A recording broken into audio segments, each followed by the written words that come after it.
nnyo ate n'okuyigga ayizze.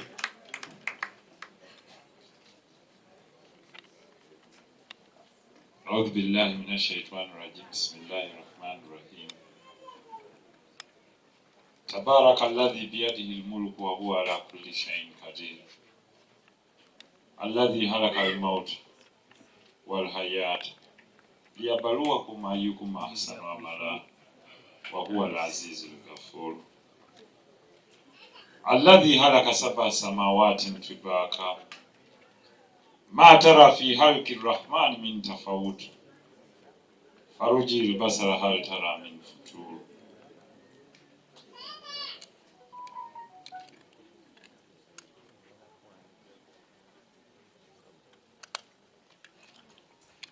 atenderezebwe Allah w'ekisa ekingi nga mbavunulira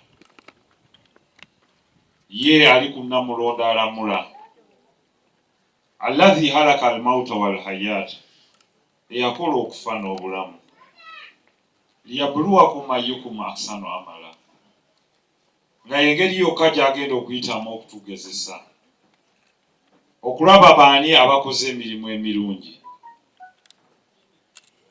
era nga ye musonyi ye musaasizi.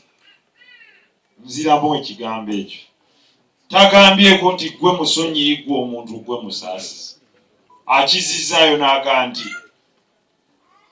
ye kennyini wahuwa al-ghafuru rahim ye musonyi ate ye musaasizi.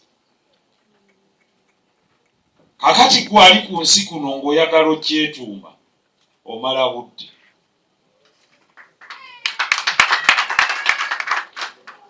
Naga nti alladhi halaka sab'a samawati tibaka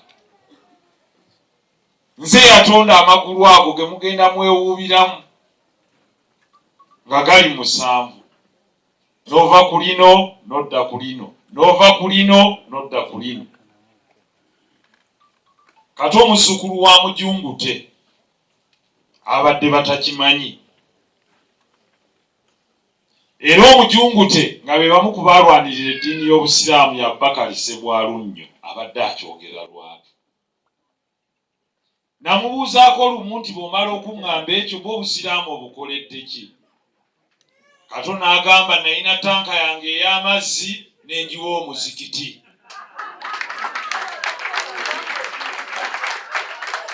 Kaakati mmwe kye temukyamanja buli bwe mufuna wuzu nga nze nfuna empeera. Naganze siina tanka waka naye nagiwa omuzikiti. Amazzi bwe twagezaako gakuba galema okwambuka waggulu ne nga tanka eno ngikozesa ki kanjiwe basahaba munaafunira okwo wuzu Mungu bw'anaaba asiimye alimpa empeera. Allah yagaye nti faman ya'mal mithqala dharrati khairan yara wa man ya'mal mithqala dharrati sharran yara. Nti ne bakanaaba kalungi katono katya nga kenkana ng'akaviiri ojja kusasulwa empeera yaako. Wabula n'ekibi ekitono ennyo nakyo ojja kubuuzibwa. Kyekyo lwaki ffenna buli ddiini weewunzika eyogera ku minzaani nti bwe tunaatuuka waliyo ki gwani okupaasinga judgment ku muganda wange. Toyina buyinza ku nsi. Era nalinga nnyo naye nga apoozinga ekibuuzo kino kuba nayagala nnyo musike. Nagenda ne Kato ne Honorable Sisono Namuju ne Honorable Kalwanga ne mbatwala e Roma. Bangi kubali wano abakoze statement Kato nga talinnyangana ku basirika awulira bulije Roma. Nkubuulira kino mazima. Nze namutwala ne mutuusaawo. Mwandibuuzizza nze Kato bwe yatuuka awo yakola ki? Yafukamira n'agwa n'aga nti ndi omwana wa Ssaabakristo n'asaba. Mubuuze ku bantu ababaddeko naye. Naye mmwe nga mulina ekifo ekitukuvu ekisinga Roma.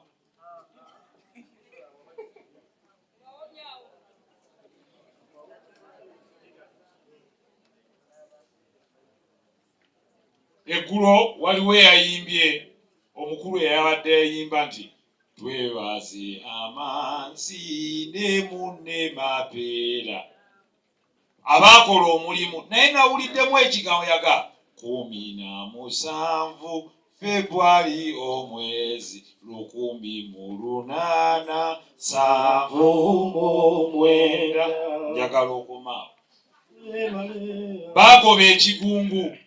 Kakati njagala ombuulire jjajjaawo amanzi ne mapeera bwe baali tebannajja eyali tannawulira Allah agenda mulamula atya? Kuba bano be mwebaza weebaza omuzungu mapeera n'amanzi abajja n'ekigambo. Kakati jjajjaawo ataakiwulira.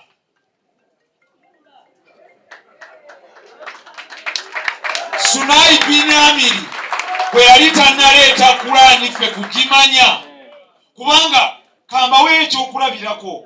Kulaani yakatuuka Cuba, eggwanga lye bayita Cuba, era baga kati wakafunikayo abasiraamu 68. Kakati Mungu agenda kulamula ate ab'e Cuba ababadde batannawulira ki? Yagamba nti yeri sura gye nsome aga nze musonyi nze musaasizi si ggwe. Kuba eri atamanyi lw'olwoyo yakutambuza kigambo oli amanye. Gwe bw'oba olina ekitangaala mulise ewali enzikiza, naye toyinza ggala ate nnyina ekitangaala ate nkyekubamu. Mulise ewali ki?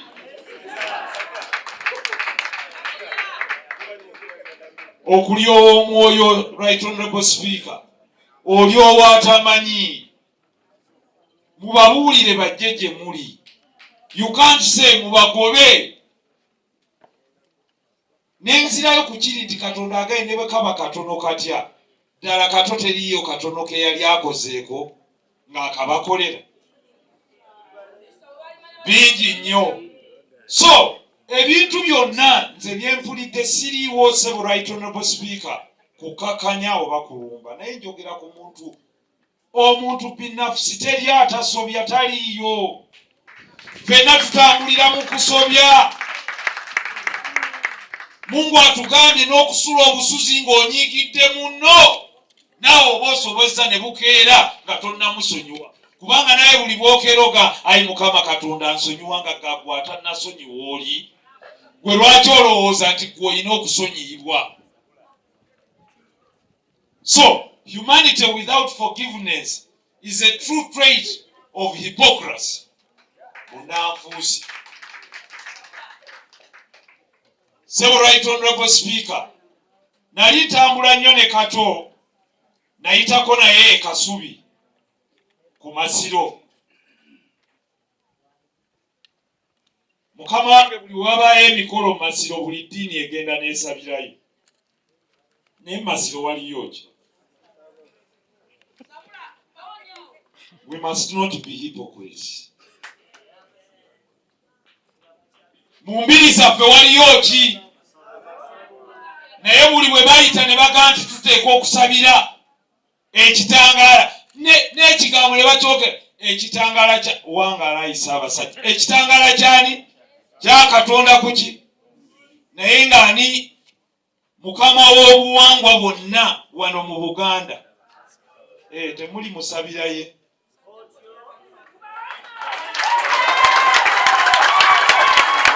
Waliyo wano essinzizo eritateekeka kusabira Ssaabasajja. Stop that hypocrisy obwo bunnanfuusi. Pulezidenti w'eggwanga Uganda yagenda n'atuuza bannansi, era yayogera nti waliwo olumu olutalo lwali lulemye ne bamugamba, ate nga bamugamba bamukyaki ne bamugamba genda obuuke. Yakyogera bino ebigambo si byange, ne mu kitabo kimu ekiri.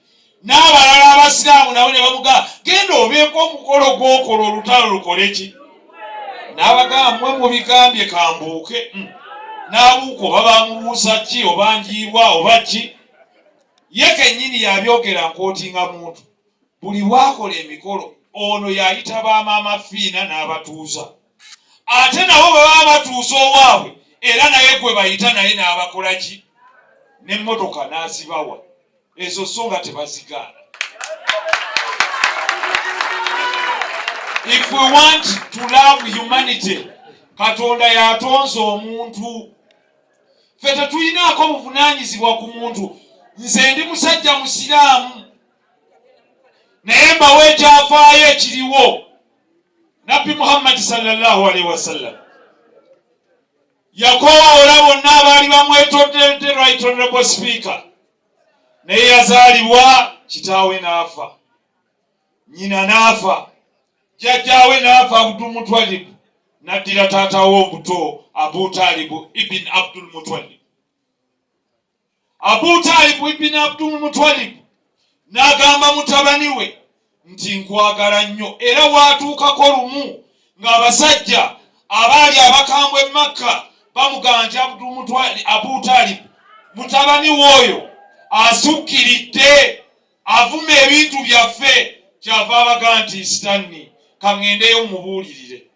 Abu Talib asinkana mutabani we Muhammad sallallahu alaihi wasallam, amugamba mwana wange ntende waliddwa kuba nze mukulu w'ekika tekiri ky'ovuma, abasajja baŋŋambye bagenda kumalawo.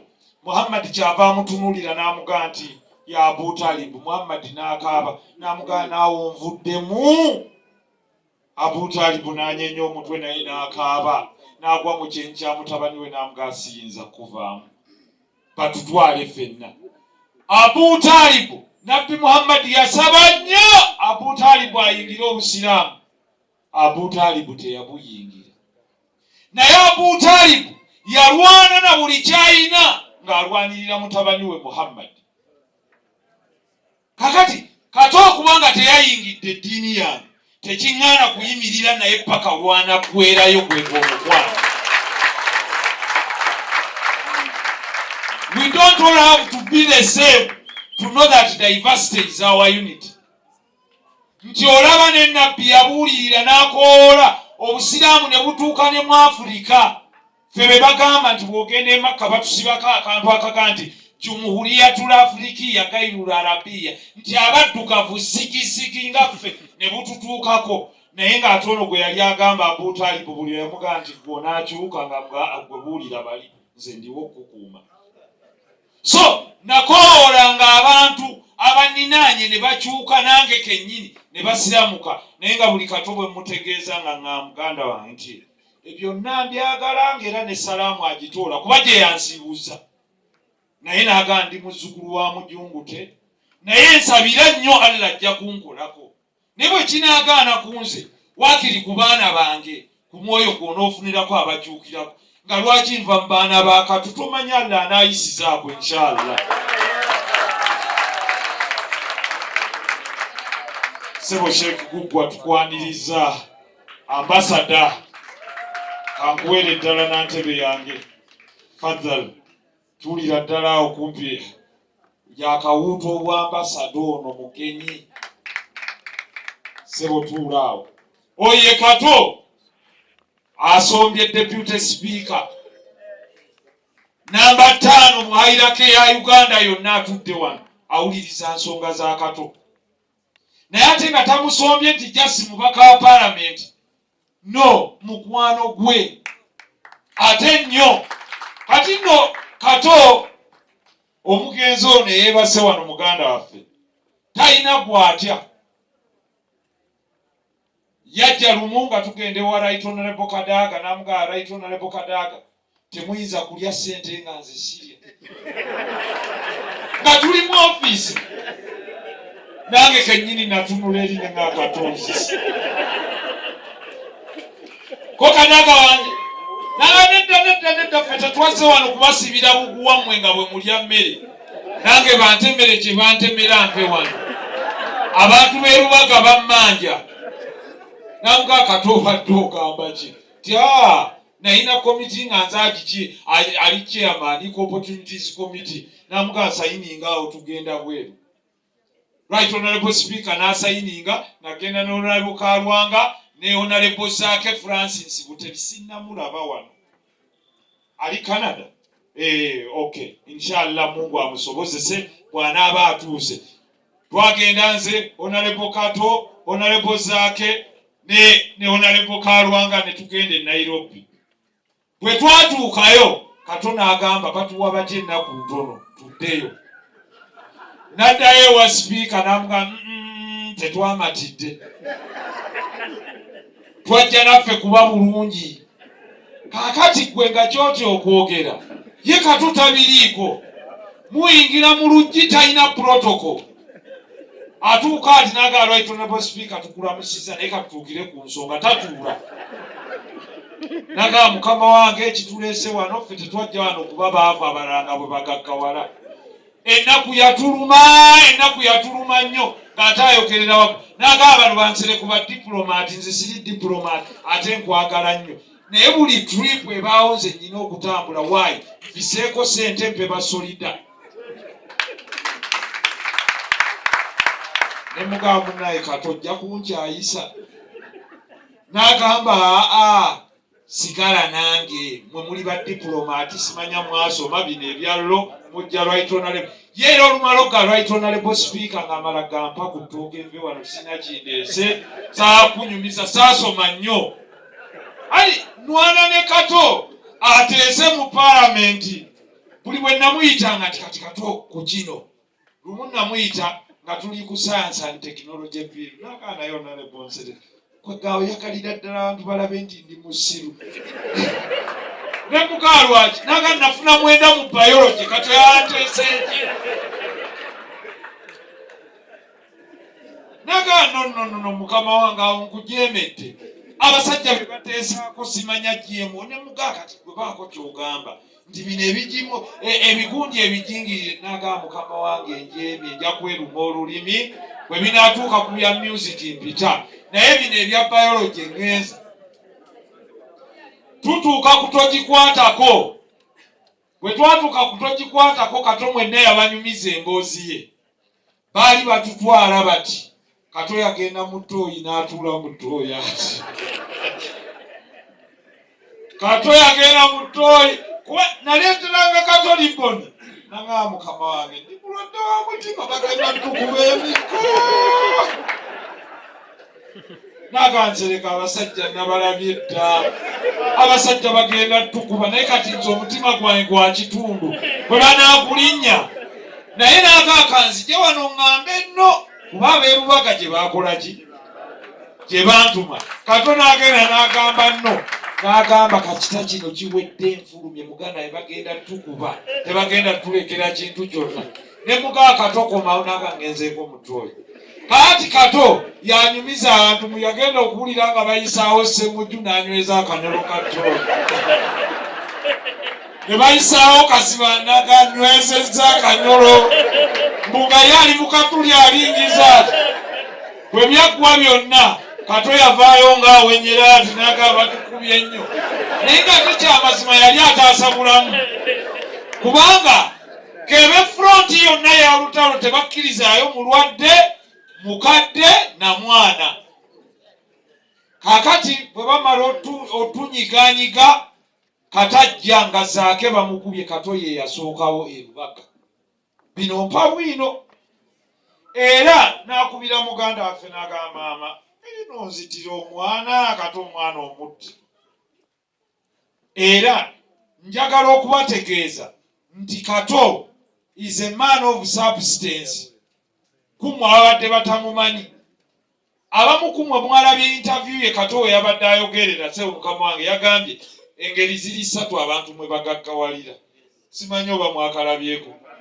Pastor Bujingo Kato yagambye esooka eba production ng'olina industry. President sijja ayogerako ennyo. N'agamba ey'okubiri service delivery. Either oli muyimbi oba olina restaurant oba olina ky'oweereza. N'agamba waliwo ey'okusatu naye no tebagiwandiikako. Kooli n'amubuuza nti ki bwe bubbi. Abatambalayo sitoola eyo yamubuuza butya. N'agamba abazungu bajja ne babba Africa ne beegaggawaza. Kaakati bwe bamala okubba gwe ng'ogenda ew'omubbi ng'ofukamira ng'osaba buyambi. Kyayogerako is something that has been written down. That exploitation of others is equivalent to theft. Kato yansomera. Naye manyi Kato teyasoma nnyo naye twali tugenda mu America n'aŋŋamba omanyi slave trade yatandika ddi. N'aŋŋamba nti gw'omanyi ebibuga bino abasajja byonna babizimbira ku bajjajjaffe ku bwereere.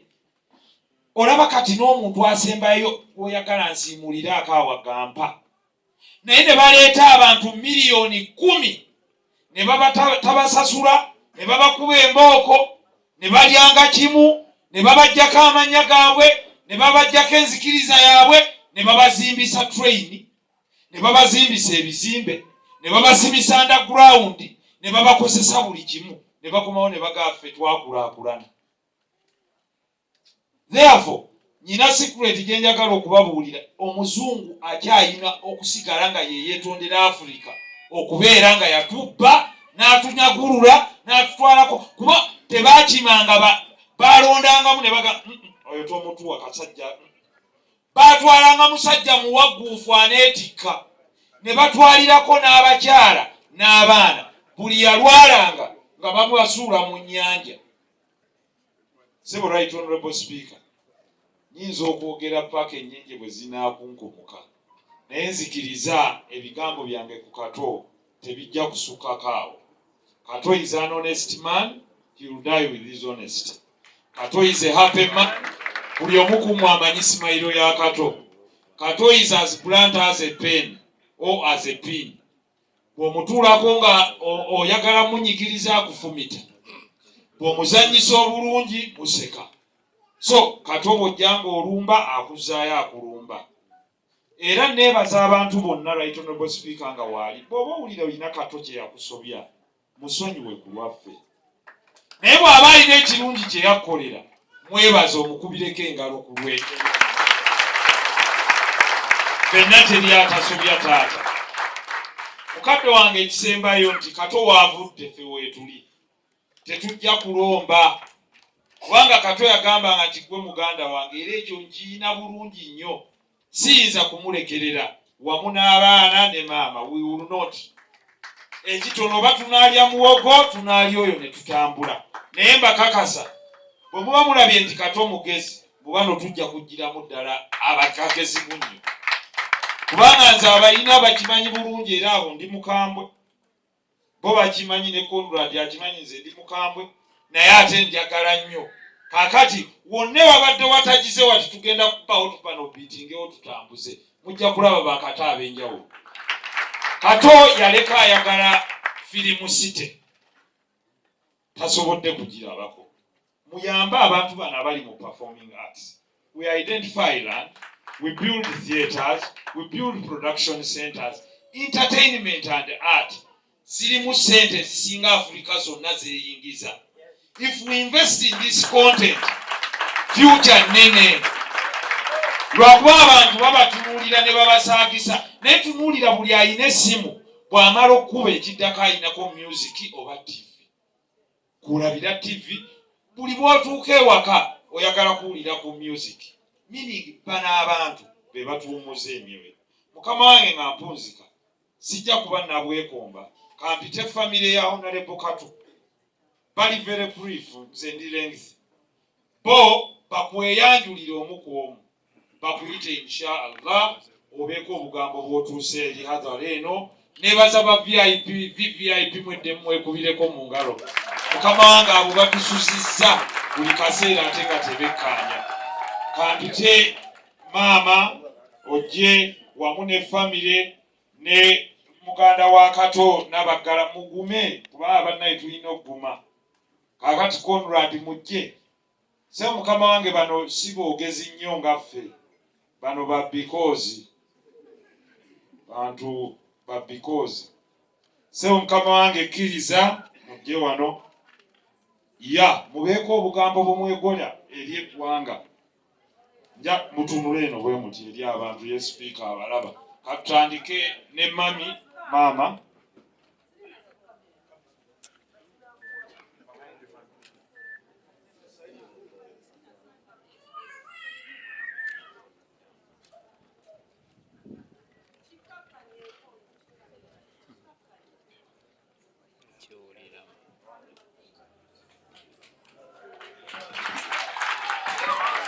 What is it?